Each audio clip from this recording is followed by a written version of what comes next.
പൂരപ്പെരുമ പോലെ മഴയുടെ മിടുക്ക് കാട്ടി തുലാമാസം യാത്ര പറയുന്നു. മഞ്ഞിൻ്റെ നനുത്ത വസ്ത്രമണിഞ്ഞ് വൃശ്ചികം വരവറിയിച്ചു തുടങ്ങി.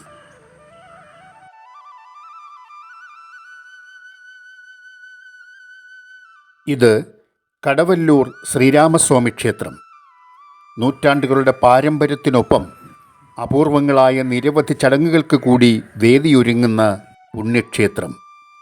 വാക്കുകൾക്കും വിശേഷണങ്ങൾക്കും അപ്പുറം നിൽക്കുന്ന ഈ ക്ഷേത്രം യുഗസംഗമത്തിൻ്റെ ഇടം കൂടിയാണ്. കൃതയുഗത്തിലെ സത്യയുഗത്തിലെ ധർമ്മത്തെ മുറുകെ പിടിച്ചു പരിപാലിക്കാൻ ത്രേതായുഗത്തിൽ അവതാരമെടുത്ത് വിൽ ഞാണൊലിയാൽ വിസ്മയം തീർത്ത ശ്രീരാമസ്വാമി ദ്വാപരയുഗത്തിൽ ഇവിടെ പ്രതിഷ്ഠിതനാവുകയും കലിയുഗത്തിൽ ഇവിടെ എത്തുന്ന ഭക്തർക്ക് അനുഗ്രഹത്തിൻ്റെ അമൃതധാര ചൊരിഞ്ഞുകൊണ്ട് ഇവിടെ വസിക്കുകയും ചെയ്യുന്നു. അങ്ങനെ 4 യുഗങ്ങളും കൈകോർക്കുന്ന ഒരു പുണ്യഭൂമിയായി ഈ ക്ഷേത്രസന്നിധി മാറുന്നു.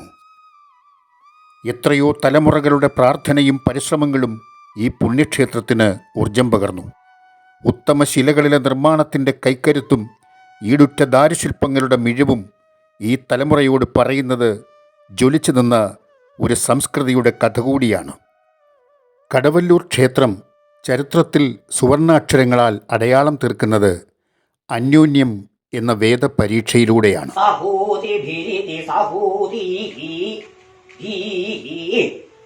എത്രയോ നൂറ്റാണ്ടുകൾക്ക് മുൻപേ ഈ ദേവാലയം വേദപരീക്ഷയുടെ വേദിയായിരുന്നു.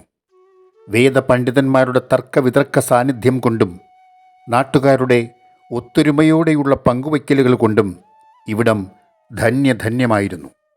അന്ന് ഓരോ ഹൃദയത്തിലും നിറഞ്ഞു തുളുമ്പിയത് ഭക്തിയുടെയും ആഹ്ലാദത്തിൻ്റെയും പാൽനുരയായിരുന്നു. തൃശ്ശൂർ ബ്രഹ്മസ്വം മഠവും തിരുനാവായ ബ്രഹ്മസ്വം മഠവും വേദസൂക്തങ്ങളുടെ തീക്കനൽ കടഞ്ഞ് തിരുമധുരം തീർത്തിരുന്ന ആ കാലം ഇടയ്ക്ക് അസ്തമിച്ചു. പക്ഷേ ഒരസ്തമയവും വെളിച്ചത്തിൻ്റെ കീഴടങ്ങലല്ല, അത് ഉദിച്ചുയരുക തന്നെ ചെയ്യും. കടവല്ലൂർ അന്യോന്യം ചക്രവാളത്തിൽ പ്രഭ വിതറി വീണ്ടും ഉദിച്ചുയർന്നു.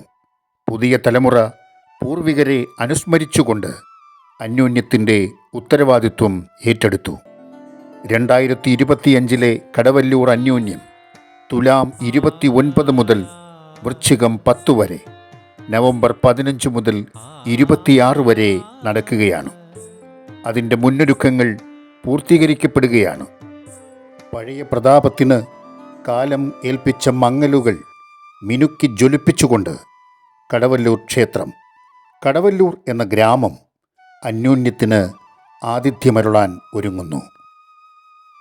നവംബർ 16 ഞായറാഴ്ച കേരളത്തിൻ്റെ പ്രഥമ പൗരൻ ബഹുമാനപ്പെട്ട കേരള ഗവർണർ ശ്രീ രാജേന്ദ്ര വിശ്വനാഥ് ആർലേക്കർ വേദജ്ഞരുടെ പ്രാർത്ഥനയോടെ പൂർവ്വസ്മൃതി ഉണരുന്ന കടവല്ലൂർ അന്യോന്യം ഉദ്ഘാടനം ചെയ്യുന്നു.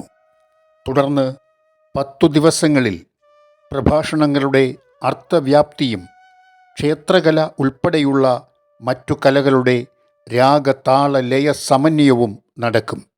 വാചസ്പതി ദേശബന്ധു പുരസ്കാര സമർപ്പണവും വേദജ്ഞരെ ആദരിക്കലും കരുവാട്ടു വാസുദേവൻ ഭട്ടതിരിപ്പാട് അവാർഡ് സമർപ്പണവും വിവിധ ദിനങ്ങളിൽ നടക്കുകയാണ്. ഉന്നത വിദ്യാഭ്യാസ വകുപ്പ് മന്ത്രി ഉൾപ്പെടെ നിരവധി പ്രമുഖർ കടവല്ലൂർ അന്യോന്യത്തിൽ സംബന്ധിക്കും. കടവല്ലൂർ അന്യോന്യത്തിൻ്റെ ഭൂതവർത്തമാന കാലങ്ങളെ വിവരിക്കുന്ന, ക്ഷേത്രത്തിൻ്റെ ചരിത്രം അടയാളപ്പെടുത്തുന്ന, ശില്പകലയുടെ മാഹാത്മ്യം വെളിവാക്കുന്ന പ്രൗഢഗംഭീരമായ ലേഖനങ്ങൾ അക്ഷരവിളംബരമായി നമ്മിലെത്തിക്കഴിഞ്ഞു. ഒപ്പം പഴയ ഓർമ്മകൾ ഉണർത്തുന്ന നിരവധി ചിത്രങ്ങളും. ഈ ക്ഷേത്രത്തിലേക്ക് വരുന്ന ഓരോ വീഥികളും നമുക്ക് ശ്രീരാമവീഥികളാണ്. ആ വീഥികൾ പോലും പുതിയ ചന്തം ചാർത്തി ചമയുകയാണ്. കടവല്ലൂർ ക്ഷേത്രം അന്യോന്യത്തിന് ഒരുങ്ങുന്നതിനൊപ്പം ഇനി വരുന്നത് വേദമന്ത്രങ്ങളുടെയും അറിവിൻ്റെയും അരണി കടയുന്ന ദിനങ്ങളാണ്. ഭക്തരുടെ ഹൃദയത്തിൽ അറിവിൻ്റെ അഗ്നി ജ്വലിപ്പിക്കുവാനുള്ള വിജ്ഞാനയാഗത്തിൻ്റെ നാളുകൾ.